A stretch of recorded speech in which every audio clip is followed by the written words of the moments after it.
在讲本期节目以前，我先声明我的一个基本观点，那就是尊重和爱惜生命要和平，不要战争。一切问题要尽量最大可能性的通过协商和谈判方式解决。大家好，我是大王，我是小王。5月12号的记者会上，美国总统川普谈到了中美之间的贸易谈判成果。他表示我认为这对中国来说会很棒对我们也很棒，也将对统一与和平很棒。And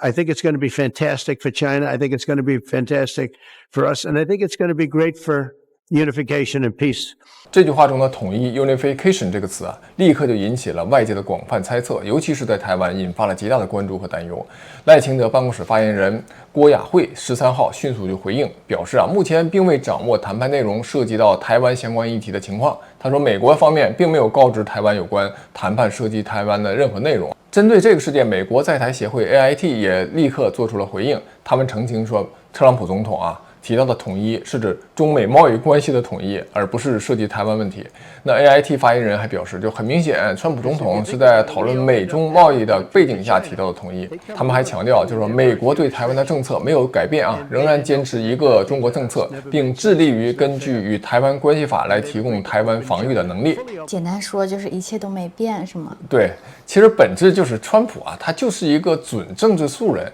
从政没有多少年经验再加上他一贯以来的这种性格和行事的一种方式，就说话就比较随便不严谨，结果就导致了大陆台湾媒体的一片哗然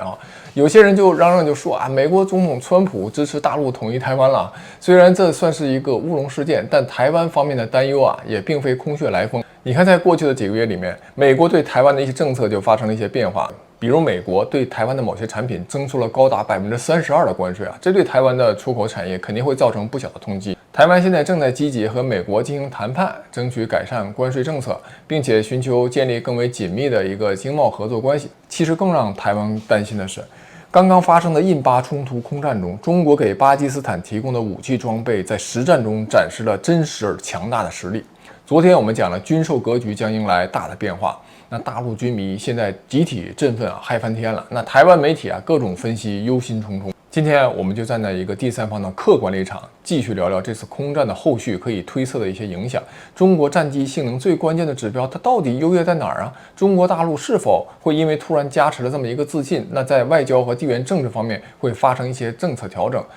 我们再谈一谈老生常谈的一个话题，就是中国大陆为什么一定要执着的统一台湾？台海局势的天平又是否会因为这次空战而更加失衡？哇，都是敏感话题呀！敏感是敏感，但咱讨论的是客观事实大家欢迎评论，但是不要搞人身攻击对战斗机不感兴趣的可以快进到后面的议题很多朋友就一听到战机想到的就是飞行员的帅气，是吧？战机的英姿，还有灵活隐形等等。关于这个主题其实最好看的电影就是汤姆克鲁斯主演的电影《壮志凌云》的第一部和第二部第一部主要就是飞行员耍帅，第二部是战斗机耍帅老电影一般我还真有点看不进去，但是《壮志凌云》第一部吧除外，就是我印象还是挺深的，因为汤姆克鲁斯嘛，又是颜值巅峰，然后再搭配战斗飞行员的皮衣大墨镜、大摩托，然后再配上那个经典音乐 Take My Breath Away， 是吧？帅的没谁了。但到底一架真正厉害的战机最重要的性能指标是什么？主要是3方面：推重比、隐身能力和航电系统和传感融合能力。它们几乎决定了一架战斗机在现代战争中是胜是负，是王者还是炮灰这个第二点的隐身好理解就是说你隐身做得好，敌人雷达看不到你的话，你就已经赢了一半。第三个航电系统和传感融合能力也好理解，现在信息战越来越重要嘛。以前的飞机靠的是飞行员的眼睛看、耳朵听手操作，现在不行了现在基本上信息战那是关键的胜负手。我们重点就讲讲第一个也是战机物理性能技术含量最高的指标——推重比。简单理解就是发动机的推力和它自身重量的一个比值。你可以把它想象成就像一个人脚上如果他绑了一个火箭它推重比越高呢，这个火箭的力量就越大，它就能跳得越高，对吧？跑得越快，甚至呢就直接飞起来。当推重比等于1的时候，就说明这个推力刚刚好能让飞机悬空不掉下来。推重比大于1的时候，就好像中国的这个歼20配备了 WS-15 发动机之后，推重比接近甚至超过了10。那这个时候飞机它不仅能像火箭一样垂直升空还能在空中做出各种匪夷所思的动作，比如像空中急停、眼镜蛇机动、快速掉头这些极限的操作啊，全都能轻松实现。而这些操作呀，在空战中那就意味着什么呢？意味着你能比敌人更快的转身，更快的锁定目标，先发制人。生死之间往往就是1-2秒的事情。对，我记得《壮志凌云》里面有个超帅的镜头，就是克鲁斯嘛被敌人锁定跟踪，然后突然一个空中急停，然后战机就立起来，直接飞到上面去了，就后面的敌人都来不及刹车，就反而冲到了前面。对，就成为克鲁斯最后跟踪锁定目标，就是被反杀了哈。所以推重比啊，就像是战机的爆发力，决定了你机动快不快，反应灵不灵敏，能不能做出各种匪夷所思的动作哈，能否就容易的摆脱锁定，反制敌机。早期的中国的歼20使用的是俄制的 AL31发动机，推重比在7左右哈，也不错了，但不够顶尖。后来呢，就换上了国产涡扇10B，推重比就提高到了8左右。性能稳步上升，但真正的质变发生在 W15 涡扇发动机上面哈，这是中国独立研发的高推力矢量控制型发动机。W15 的推力可以达到18到20吨之间，推重比可以突破10，这什么概念呢？你要知道哈，就是美国最强的 F-22猛禽战斗机，它用的是 F119 PW100 发动机，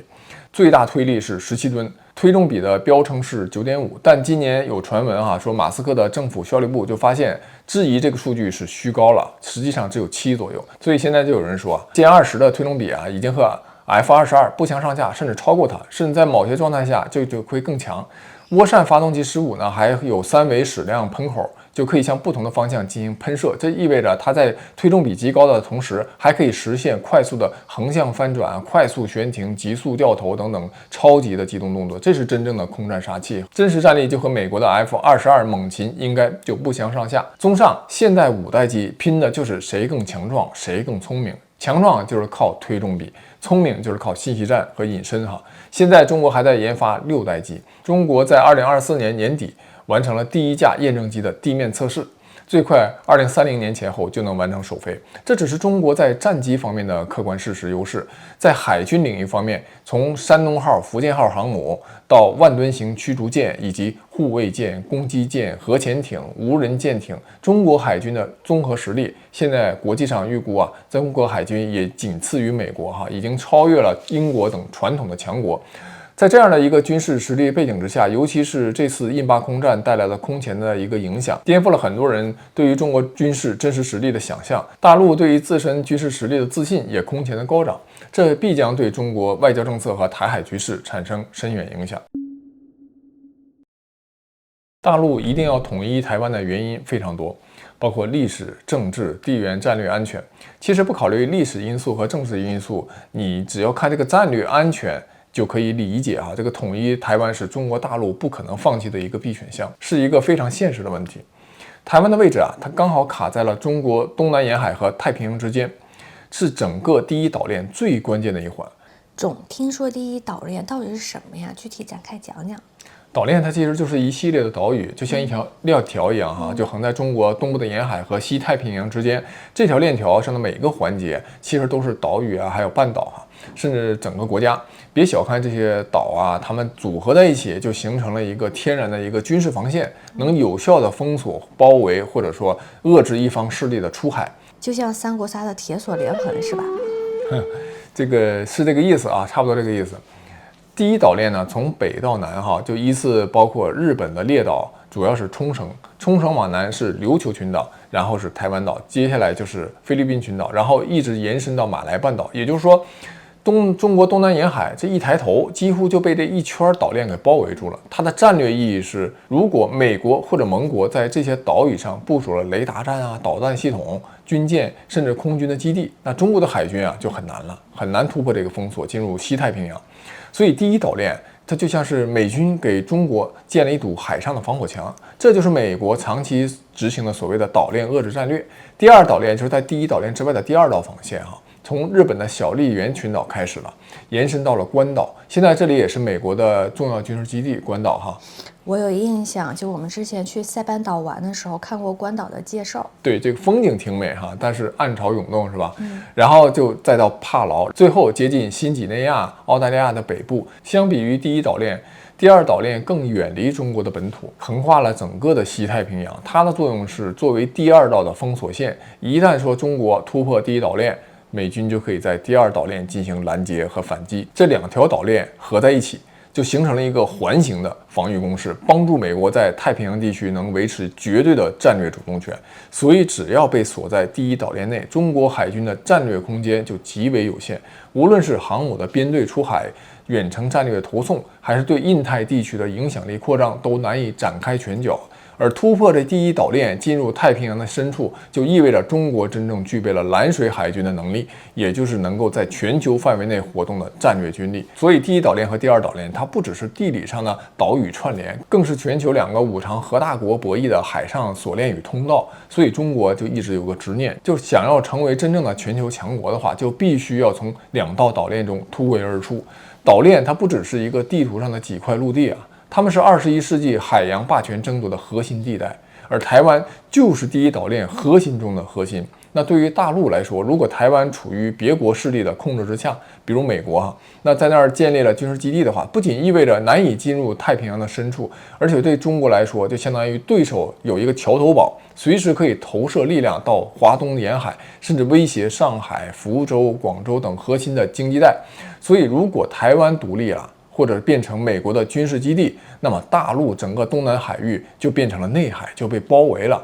像是人脖子上就卡了一根锁链一样，海军出海的风险就特别高。对这一点的认识，它不是说我一个人的观点，就包括台湾对这一点，它都有非常深刻的一个认识。所以对于大陆来说，那就是兵家必争之地。台湾如果不回归，海防永远是开口了，这被认为是国防安全的生死线。这就是为什么我们看到中国军方外交部在台湾问题上就极其的强硬。我想这次印巴空战给中国大陆带来的自信的影响，其实还在发酵过程中，现在还没有完全体现一个是对中国的军售必将带来非常大的提振，这个提振是长期的，我上一期节目讲了。那军售份额扩大也必然带来更多的资金、更强的武器的研发能力，那更强的能力又会带来更多的军售。美国就是这么正向循环起来的，实力是越来越强大。所以对于中国大陆来说，统一台湾其实是在等一个时机。统一台湾有众多的变量，包括美国因素、日本态度、岛内民意、国际经济的压力等等。但公认的毫无疑问的最重要的变量就是美国。所以首先大陆等待的就是美国松动态度的一个重要契机。如果一旦出现某任美国总统对于这个问题如果是可商量的，或者是没那么看重的，可能就是一个很好的窗口期。美国对于台湾的态度和中国大陆显然是不一样的。无论大陆的领导核心是谁，把一个中国作为一个不可谈判的因素，这是已经达成了党内外的一致共识长期的共识，而且已经通过各种教育渗透到绝大多数大陆人民众的这个意识里面。但是美国毕竟本土远离太平洋的西侧，那对于这个问题的认识会随着时间的推移和个人的特质，就美国总统个人特质有所变化。所以这次川普闹的乌龙事件引发了台湾和大陆议论纷纷，这不是没有根据的。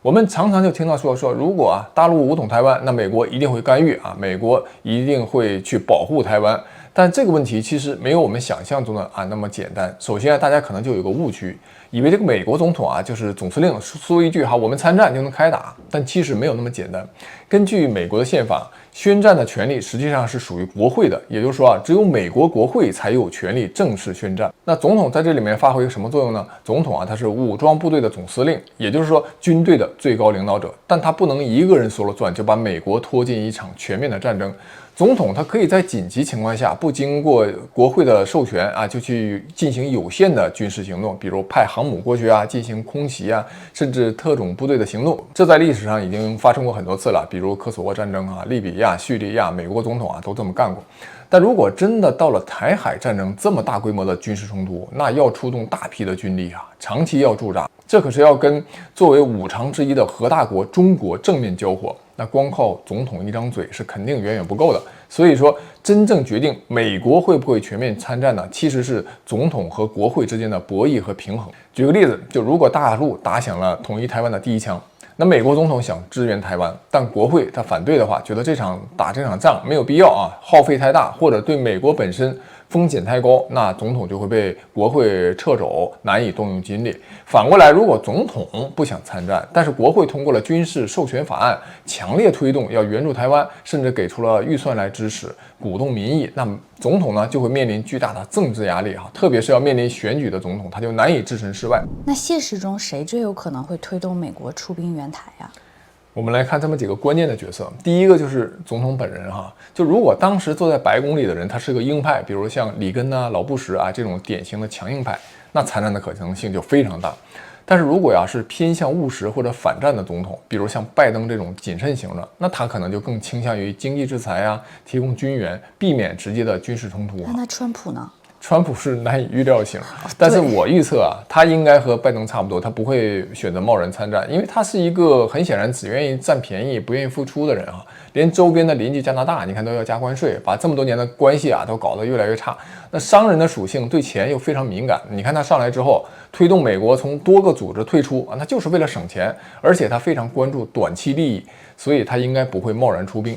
第二就是国会里的对华的强硬派议员，像共和党的鹰派参议员呢，包括参院军事委员会、众议院外交委员会这些核心成员，他们就可能推动各种法案来支持台湾，逼总统表态。第三就是美国国内的舆论和军工的利益集团，好像他们看着不太起眼但他们真的能推着政策走。如果民众受到了某种刺激比如看到台北被炸的一些画面，全国哗然，舆论沸腾总统肯定就有很大的参战压力了。不过这几年随着川普的上台 ，MAGA 的兴起，美国人越来越关注的是关注自身的利益对国际警察这个职位没那么感兴趣了，所以这个因素的影响力在逐步降低。所以我们可以这么说，一旦台海开战，美国出不出兵，它不是一个人的决定，而是一个整个政治系统的一个反应。总统是引擎，国会是方向盘，民意是油门，军工是后备箱，要一起推动这辆车要不要上战场？你这比喻还挺恰当。不过我要特意提一点，如果这国会通过了军事授权法案，就是要出兵，但美国总统就不想参战，就说我就不打。那美国到底是出兵还是不出兵？你觉得？不出了吧？对，比如川普这种风格的总统就他不怕舆论，他不靠传统的政治选票，他之后又不会竞选总统来继续连任了，那他是不是就有可能顶住一些压力，直接说我不参战？答案就是有可能。他之前任期内，你看美国军方和情报系统多次建议打伊朗、打朝鲜，但川普最后都没有批准。他甚至下令从叙利亚、阿富汗撤军这连国会都吓了一跳。当然，国会也可以继续对总统来进行施压，比如冻结预算拉拢军方的高层在媒体上发动舆论攻势最极端的情况，国会可以尝试启动弹劾程序，认为这个总统不履行职责。但问题是，只要总统他没有违法，弹劾成功的概率就极低。所以说到底其实总统拥有最后的军事决策权。即使国会授权拨款施压，总统他可以选择不参战当然了，这种情况下，国内政治肯定会比较撕裂的比较严重媒体可能就天天就轰炸盟友也不满，军方有可能跳脚。但只要这个总统顶得住，他还是可以按下暂停键的所以大陆也就是在等待这样的一个重要的一个窗口期，就是说评估一下是否这样的一个总统他不会让美国参战，这是第一点。第二点就是大陆正在酝酿形成实力的碾压和威慑。其实这一点和上一点也是相辅相成的当你威慑力量越大的时候，美国总统选择参战的可能性就越低打个比方说，就像自然界里面，你看一个大象，假如它要和一个兔子打架，旁边有一头狮子，但当这个大象还是一头小象，还没有发育长大的时候，旁边的狮子肯定就非常严厉的就会管一管。但是当这个大象真的变成大象了，狮子再来管的时候，那可能就要伤筋动骨了。它大概率权衡之后，可能只是用吼叫或者断水断粮其他方式来进行威慑，而不是直接下场跟大象来进行厮打。所以现在中国军费10年翻1倍，显然就是要让自己变成足够大的那头大象。一方面可以快速凭借强大的军事实力，快速的就结束战争；另一方面就形成威慑，就可以不战而屈人之兵，让美国难以决策来下场参战，让战争的结果就形成既定的事实。那说到这儿，肯定有人说了，那美国就会动用各种贸易和金融手段来实施封锁怎么办？比如最典型的就是像对俄罗斯那样，把俄罗斯银行剔除出了 SWIFT 系统那如果一个国家的银行无法使用 SWIFT 系统了，就好像被切断了国际结算的一个语言，跟其他国家几乎你就说不了话了。比如这个银行就无法跨境结算了，那中国那如果作为世界工厂卖出去的商品都收不到钱了怎么办呢？国际企业也不敢合作了呀。但是啊，中国这几年一直在致力于人民币国际化，也就是说中国呀可以用银联系统用人民币来结算，这个方法到这个时候就会顶上来，并不至于像俄罗斯那样被动，不会让国际结算的这个金融系统瘫痪。总之啊，就是肯定会有各种动荡冲击，包括对金融市场的、房地产市场的，还有外交政策方面的、外贸产业方面的都会有。但是呀，也会有一些其他的方法能熬过这段时期，然后就可以启动谈判了。比如允许台积电继续给美国供货，还有一些其他的优惠条件等等啊，让美国呢和国际社会慢慢接受这个既成事实。总之啊，统一台湾是中国大陆的一个既定目标，这也是客观事实，谁也不能否认。一旦出现了美国战略的收缩、区域的真空或者台海内部的动荡啊，就有可能成为大陆推进统一的窗口期。这个窗口期现在显然已经越来越临近了，尤其是在这次印巴空战之后，给了中国大陆对于自己军事实力的一个强心剂和自信心，同时相应的就放大了威慑的力量。这当然对中国在外交和南海问题还有台湾问题上的地缘博弈上显然就会变得更为强硬。所以啊，做投资和对自己人生有长远规划的要把这个因素考虑进去，从现在起就要开始行动了。本期就讲完了，下期再见。